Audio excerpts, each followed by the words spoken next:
On my road.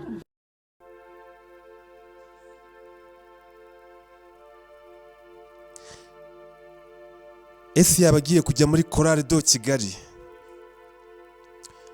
Chorale benshi bubaha, Chorale benshi batinya, Chorale ikunzwe n'abatari bake kwa inosi, Chorale yinjiza akayabo kamafaranga umunsi ku munsi. Ese koko yabagiye gufata akayabo k'amafaranga? Alexis Nshimiyimana niko yitwa, ni umwana w'imyaka 7 wakunzwe n'abatari bake. Yakunzwe n'abanyarwanda, akundwa n'abanyamahanga, akundwa n'abana, akundwa n'abakecuru, yewe yakunzwe nyine n'ingeri zose koko.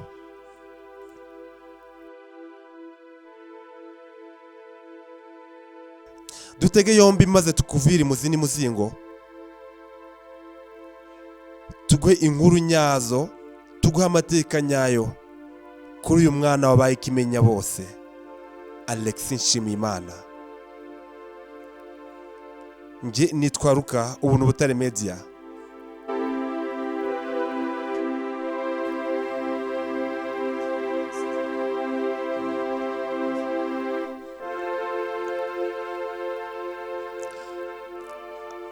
Abenshi bamuzi nka Mutagatifu, ariko soko yitwa. Ubundi amazina yiswe n'ababyeyi ni Alexis Nshimiyimana. Ni umwana w'imyaka 7. Ubusanzwe arimba muri Chorale yitwa Puyikantori. Alexis agerageza kurimba amajwi yose, ariko cyane cyane alto ndetse na tenor. Alexis Nshimiyimana yatangiye urugendo rwa muzika mu mwaka wa 2022 hari mu kwezi kwa 10. Yatangiye urugendo rwa muzika nk'abandi bose, ari gukunda kuririmba, yewe ntabwo yigera agatekereza ko bizabyara ibindi bintu bidasanzwe. Rwari urukundo nyine, namwe murabyumva. Ababyeyi be ubwabo nabo bamushize muri Chorale nk'ahantu ho kuruhukira, kuko nabo ubwabo ntabwo bari bizeye ko afite impano idasanzwe. Alexis Nshimiyimana wakunzwe n'abatari bake. Uyu munsi biravugwa ko yaba agiye kujya muri Chorale do Kigali. Ese koko ni ukuri? Biravugwa ko yaba agiye gutangira gufata amafaranga menshi kugeza amasaha umuntu atarasobanukirwa ngo ingano yayo nayahe, gusa biravugwa ko ari menshi cyane. Ese koko nibyo?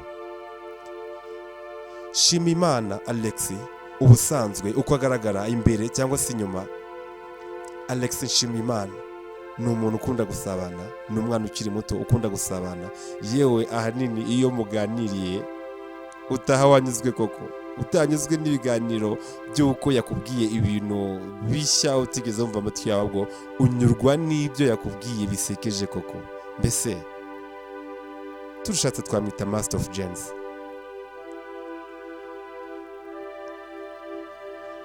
Alexis avuga ko ubusanzwe uretse kuririmba nawe yifitiye impano yo gusetsa abantu. Mu biganiro bye usanga ahanini asubizanya amaseka menshi, asubizanya icyizere cyinshi, yaba ari mukuri cyangwa se abeshya, yaba asubiza ibyo atazi cyangwa se abizi. Agerageza kugaragaza ko ibyo avuga abizi kandi abagezeho neza cyane. Mu biganiro bye akunze kugaragaza amarangamutima, ukabonera ku maso, yewe no mu kuririmba kwe niko bigaragara. Agaragara koko nk'umuntu usetsa, ariko ibyo ngibyo akabikorana ubwenge bwinshi ndetse n'ubwitonzi bwinshi, ariko buri muri we. Alexis Nshimiyimana tubigarukeho, ni umwana ufite impano idasanzwe koko, ni umwana ukunzwe n'abatari bake, haba mu Rwanda, mu mahanga, akunzwe n'ingeri zose, yewe buri muntu wese afite amatsiko yo kuganira nawe.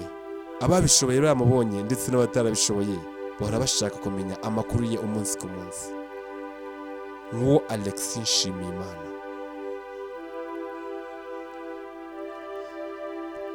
Ababyeyi biwe kugeza aya masaha nabo ubwabo ntabwo barakira neza Nshimiyimana ngo ni muntu ki, uretse kubona abantu bamutangarira gusa, ariko bo ubwabo bamufata nyine nk'umwana usanzwe, umwana wo mu rugo, ariko Alex Nshimiyimana ni umwana w'igitangaza koko. Uko bukeye n'uko bwije tuzagenda tubagezaho inkuru z'uyu mwana wabaye ikimenya bose. Ubu ni Butare Media, njye ni Luka. Ciao ciao.